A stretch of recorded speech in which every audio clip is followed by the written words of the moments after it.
नमस्कार मो channel food bank को आपण मान को स्वागत। आपण माने जानिथिबे सावित्री व्रत पाखे आसलानी। मु भाबिली सावित्री व्रत पई किछि स्पेशल बने कि देखैबी। चलंतु बनेबा सावित्री पई स्पेशल पणा।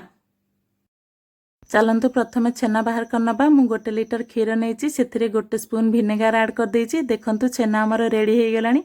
केते सुंदर आ केते सॉफ्ट छेना बाहरछि। ताकू वर्तमान बाहर को बाहर करनबा। छेना छाणिया पे मु एमती गोटे जाली यूज करची।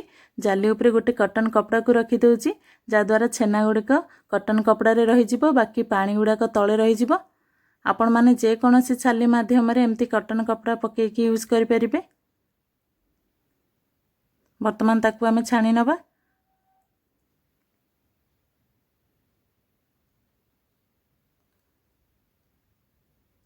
वर्तमान आमे छेना को हल्का हल्का चिपड़ीबा, बहुत टाण जाए चिपड़ीबानी, कहीं छेना गुड़ा टाण हो थाए।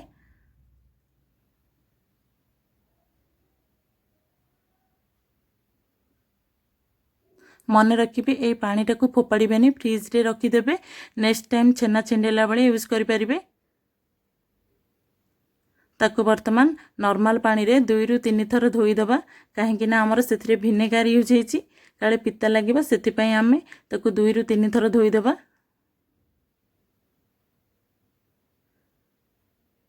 ताकू वर्तमान चिपुड़ी की गोटे प्लेट को बाहर कर नबा।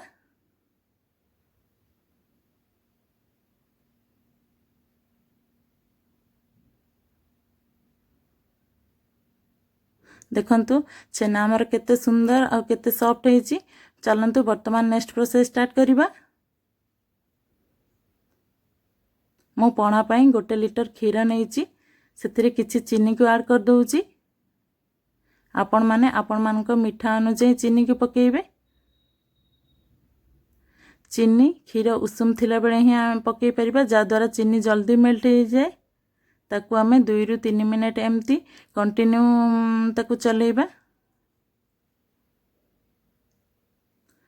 ता ऊपर जेमती मलाइबा सर पड़िबा को देबानी। क्षीर ठंडा हला परे वर्तमान आमे नेक्स्ट प्रोसेस स्टार्ट करिबा।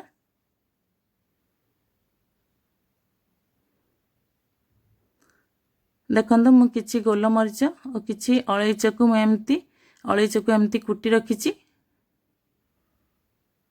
क्षीर वर्तमान ठंडा हो जाइछि, सेथिरे किछि एप्पल पके दबा। मु 1 कप एप्पल नेछि, ताकू ऐड कर दउछि।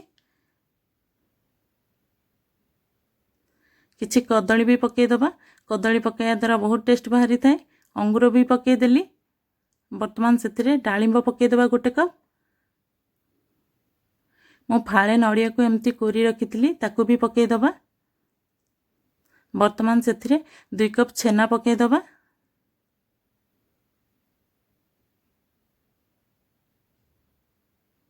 कुटी रखिथिबा गोलमरिच आउ इलाची गुंड को भी पके दबा, जा द्वारा बहुत बढ़िया बास्ना बाहरी थाए।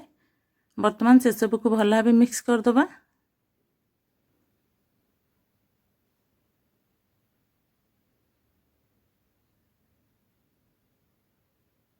देखंतु एमिति ही ताकू भला भाबे मिक्स करिवे। बहुत बढ़िया देखा होउची, जेहेतु गोलमरिच इलाची फ्लेवर बाहरिबो। देखंतु रेडी हे गेला। ताकू वर्तमान हमें ग्लास को बाहर कर नबा। देखंतु केते सुंदर देखा होची हमर सावित्री पणा।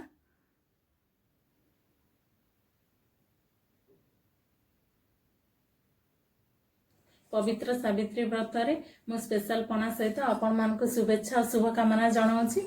एमतिया पणा आपण माने घरे बनांतु और एंजॉय करंतु। प्लीज मो चैनल को सब्सक्राइब कर दियंतु, पाखरे बेल आइकन को भी प्रेस कर दियंतु।